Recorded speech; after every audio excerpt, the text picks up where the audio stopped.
Olá pessoal, tudo bem? Quem está falando aqui é Tancredo Lins, do canal de Educação de Minas Gerais. Vou apresentar para vocês agora, gente, o conselheiro lá do Tribunal de Contas do Estado, que vai tecer aí, depois de um processo de fiscalização que aconteceu em várias escolas no nosso estado, duras críticas, ele vai tecer duras críticas em relação a essa infraestrutura das escolas. Acho que vale a pena acompanhar esse vídeo, porque nós temos informações sobre a situação, recurso aí bilionário que deixou de ser investido aí nos municípios. Olha, não sei o que estou falando não, pessoal. Quem vai contar essa história aqui é o conselheiro Cláudio Terrão, que muita gente conhece. Nós temos também a apresentação do Diego, essa vai ficar para depois, mas o mais importante é você acompanhar essa audiência que nós tivemos lá e cuja nota, gente, mais importante está aqui, ó, que vai dizer o seguinte, ó, Tribunal de Contas do Estado constata omissão do governo do estado na regulamentação do novo Fundeb. Pessoal, a medida garantiria mais recursos para a área da educação nos municípios. Em audiência na Assembleia Legislativa, condições inadequadas em escolas que afetariam a qualidade da educação foram denunciadas. Acho que vale a pena acompanhar esse vídeo até o final. Na tela para você.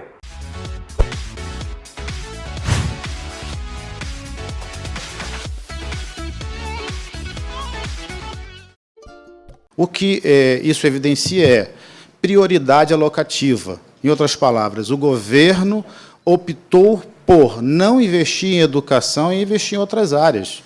Mesmo tendo os 2 anos de prazo, não fez a regulamentação do ICMS educacional. Fato é que o Estado de Minas Gerais perdeu o prazo estabelecido pela Constituição, inicial de 2 anos, para regulamentar essa matéria tão importante. E eu não vejo, de outra forma, a perda desse prazo, senão pela qualificação do descaso com a política pública de educação. Não há outro, no meu modo de ver, não há outra expressão que possa, de fato, representar isso. O governo pegou dinheiro do Fundeb para o Mãos Dadas, deixando uma série de compromissos. Hoje o governo paga menos o salário mínimo, gente, para auxiliar de serviços. Quanto é que está agora o salário da professora do Estado? 1,7 salário mínimo. Nós estamos no Estado que paga a professora salário mínimo. Agora com o aumento do salário mínimo, né? Anunciado, mas o dinheiro do Fundeb foi para o SOMAR, projeto de privatização em 2020, e o tempo inteiro indo para o Mãos Dadas. Então, assim, falta do debate e de discutir o conteúdo das questões orçamentárias e de planejamento da educação não foram. Se fala em união, estados e municípios, o Poder Executivo precisa coordenar isso. Nós temos um regime de colaboração em Minas Gerais? Efetivamente não temos, precisamos ter, esse é o primeiro ponto. Segundo, a questão da distribuição. Há prejuízo para a educação?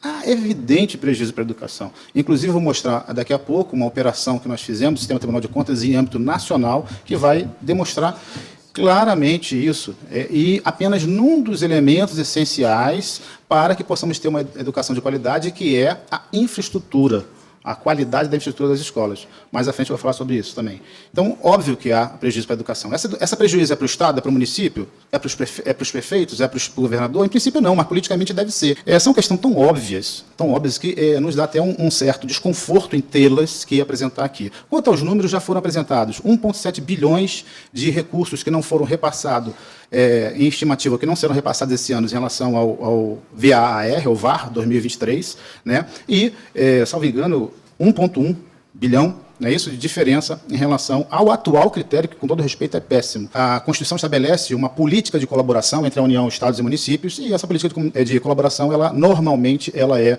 conduzida pelo Executivo. Então, indiscutivelmente, eu penso que há também, infelizmente, e eu vou falar aqui, mais uma vez, a expressão é dura, mas um descaso em relação à política de educação nesse sentido. E por que eu falo isso? O Diego apresentou a omissão da legislação, ela já acarreta perdas substanciais em relação ao financiamento da educação. Não se pode imaginar que só por existir uma lei em vigor, que é a atual lei Robin Hood, dividindo o percentual do ICM arrecadado, que não há perda efetiva. Ficou claramente demonstrado ali pelo cálculo apresentado que há sim. O que isso evidencia é prioridade alocativa. Em outras palavras, o governo optou por não investir em educação e investir em outras áreas. Bom, voltando ao tema em si, ou seja, a inexistência de uma lei aprovada hoje, eu tive a oportunidade de, no final do ano passado, num último movimento, me reunir com o governo, né, e foi uma surpresa minha, o Samir está aqui presente, quando, no final daquela nossa reunião, o governo apresentou uma proposta de governo de não alterar o projeto de lei que estava em tramitação na casa e permanece. Por uma questão muito simples. Aquele projeto de lei é um projeto de lei complexo, que envolve diversos segmentos econômicos. Envolve, obviamente, um universo expressivo de municípios e de regiões, cada qual defendendo politicamente seus interesses. Enquanto, como foi falado pelo Diego, era possível seccionar esse projeto e definir o projeto da educação de uma forma muito simples, uma vez que a Constituição estabeleceu um mínimo de 10%. E, naquela oportunidade, eu, inclusive, sugeri, tanto aqui na Assembleia quanto na reunião do governo, que esse mínimo fosse estabelecido através de uma lei especial ou específica para a educação, e eu vou explicar por quê um pouquinho mais à frente, deixando em vigor, sem nenhum tipo de problema, a atual metodologia de distribuição, que, com todo respeito, não me parece apropriada. Né? Quanto a essa questão da metodologia de distribuição, eu volto a replicar aqui aquilo que eu disse no final do ano passado. Há diversos modelos, mas, na minha opinião, e eu fiz a questão de apresentar isso para alguns dos interlocutores aqui presentes, né, esta é a Assembleia, ao governo, através da equipe do governo, o Samir esteve presente, inclusive, em algumas dessas apresentações. Para mim, o melhor modelo é o modelo de Santa Catarina, como referido aqui pelo Diego. Sugeri, inclusive, que esse modelo, na mesma linha sugerida pelo Diego, que ele fosse adotado inicialmente pelo Estado de Minas Gerais, sem prejuízo de modificação futura, em especial se houvesse uma lei a tratar desse tema especificamente, que seria a distribuição do ICMS educacional. Bom, então, o que a gente pode tirar daqui? O regime de colaboração ele deve ser conduzido, no meu modo de ver, pelo Poder Executivo. Né? Se fala em União, Estados e Municípios, o Poder Executivo precisa coordenar isso. Nós temos um regime de colaboração em Minas Gerais? Efetivamente não temos, precisamos ter, esse é o primeiro ponto. Segundo, a questão da distribuição. Há prejuízo para a educação? Há evidente prejuízo para a educação. Inclusive, vou mostrar daqui a pouco uma operação que nós fizemos no Sistema Tribunal de Contas em âmbito nacional, que vai demonstrar claramente isso, e apenas num dos elementos essenciais para que possamos ter uma educação de qualidade, que é a infraestrutura, a qualidade da infraestrutura das escolas. Mais à frente eu vou falar sobre isso também. Então, óbvio que há prejuízo para a educação. Essa prejuízo é para o Estado, é para o município, é para os prefeitos, é para o governador? Em princípio não, mas politicamente deve ser. Esse prejuízo é para os alunos, é para a sociedade. Eu acho que a sociedade tem que estar atenta a isso, avaliar quem é que efetivamente trata a política de educação como uma política de Estado e votar naqueles que, de fato, assim a trata, não como uma política de governo. Isso é uma coisa importante, porque são os filhos dos cidadãos mineiros que estarão com seus futuros comprometidos, seja em caráter cultural, de empregabilidade. Se fala tanto em movimento de economia, nós não teremos condições de empregabilidade se nós não tivermos uma cultura formal básica, o elementar. Se fala tanto em questão cultural, nós não teremos condições de desenvolver uma cultura de sociedade sólida, pautada no mínimo de eticidade, se nós não tivermos uma educação fundamental, bem garantida e de qualidade. Enfim, são questões tão óbvias que nos dá até um certo desconforto em tê-las que apresentar aqui. Quanto aos números, já foram apresentados 1,7 bilhões de recursos que não foram repassados, em estimativa, que não serão repassados esse ano em relação ao VAR, ou VAR 2023, né? E, salvo engano, 1,1 bilhão, não é isso, de diferença em relação ao atual critério, que, com todo respeito, é péssimo, né? Ao atual critério que existe na Lei Robin Hood.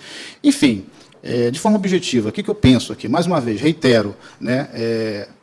Penso que a Assembleia, o Estado de Minas Gerais, junto com o governo, deveria fazer um esforço de separação desses processos, para racionalizar a discussão, para que nós possamos ter o menor prejuízo possível para os alunos, né, mineiros, para o cidadão mineiro. Esse é o caminho que eu penso o melhor caminho.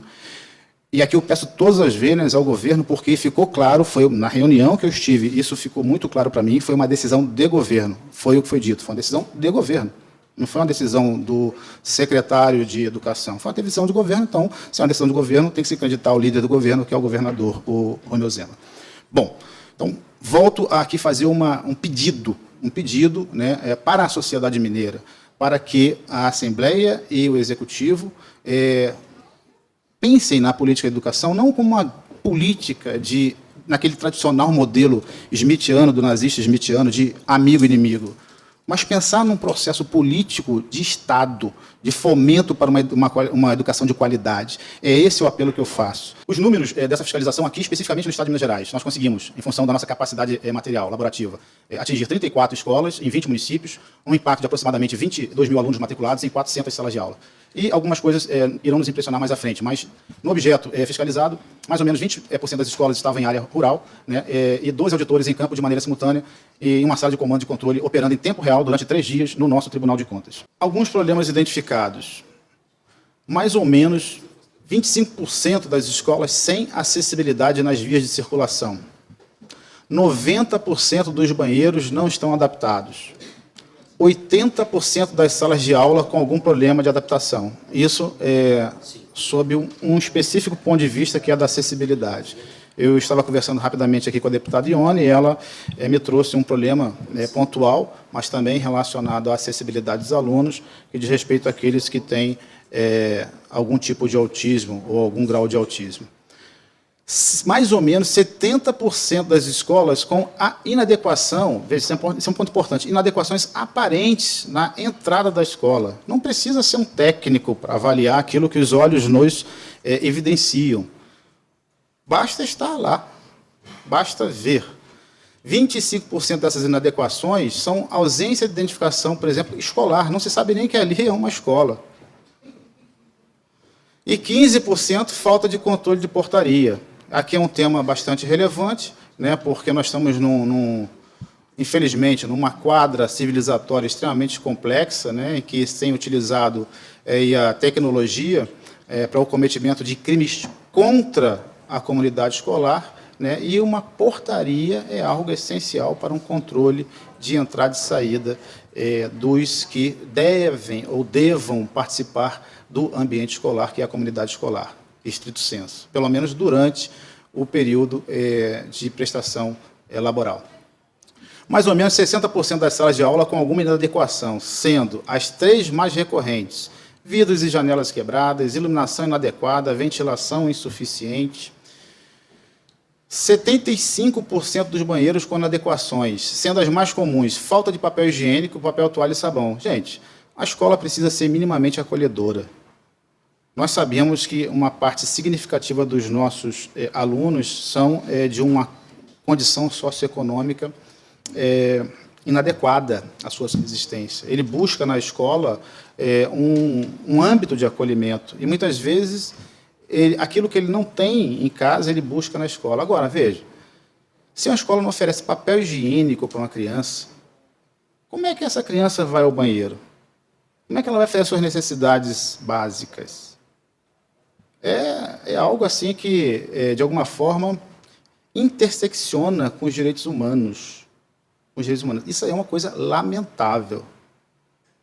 É triste de falar. 90% sem... 80% das escolas sem o AVCB, quer dizer, sem as condições adequadas, uma aprovação do Corpo de Bombeiros. 90% sem hidrante, 60% sem extintor. Dos 40% que mantém extintor, 40% deles com prazo de validade vencidos. Aí nós ficamos chocados quando um insano entra numa escola e mata crianças. Será que nós não ficaríamos chocados também quando as escolas pegarem fogo e morrerem diversas crianças lá dentro? Nós já ficamos, já houve caso aqui em Minas Gerais. De quem é essa responsabilidade? Vale a pena perguntar mais uma vez, de quem será a responsabilidade por essa omissão? 45% das escolas não possuem câmeras de segurança, 70% não possuem vigilância particular ou ronda escolar e 90% não possui o botão do pânico ou solução similar. Mais uma vez aqui, eu gostaria de apresentar a vocês, né, um aplicativo na ponta do lápis.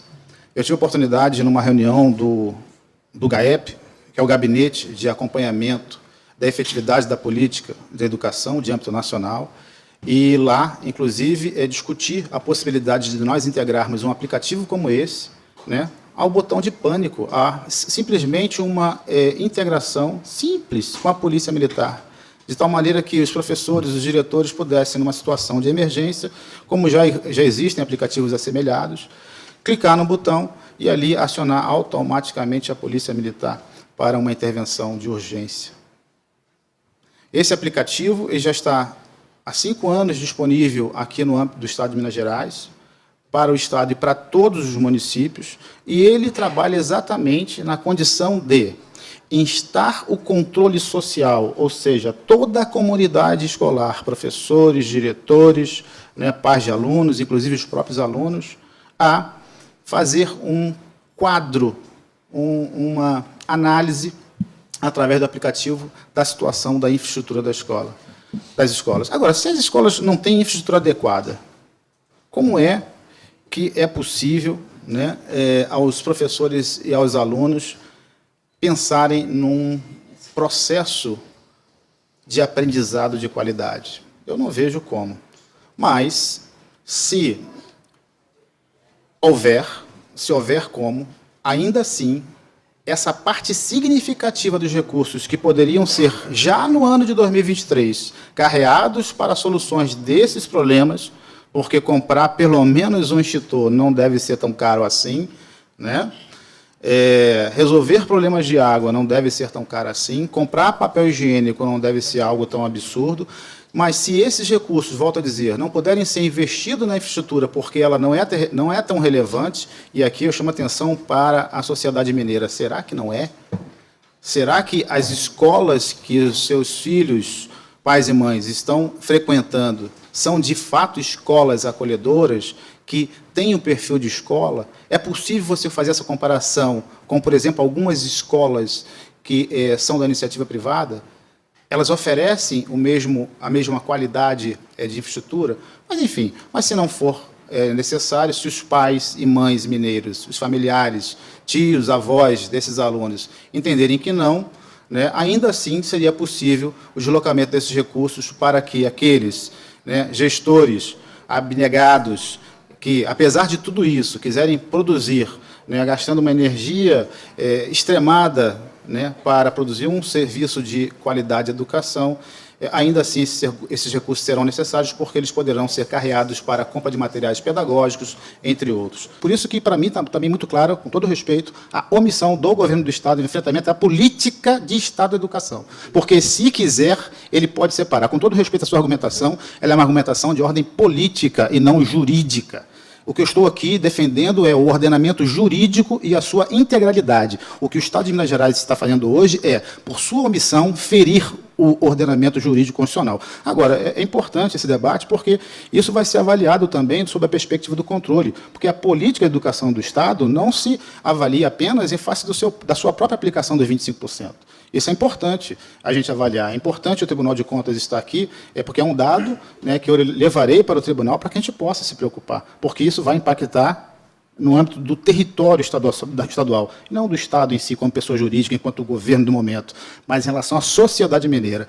É verdade, há uma discussão política que deve ser feita entre aqueles que produzem, que querem arrecadar e que querem receber recursos para investir em mais economia, eu não sou contra isso, mas há também aqueles que querem fazer isso em detrimento a uma política de Estado que já foi definida no plano normativo constitucional. É isso que eu venho defender aqui, sem nenhuma consideração sobre a política partidária. Eu acho, volto a dizer, o meu apelo é para que haja uma compreensão do governo executivo e da Assembleia enquanto legisladores para que a sociedade mineira, estritamente falando, para a comunidade escolar, não sofra impacto dessas considerações que são de ordem política e não política governamental, e não de política de Estado.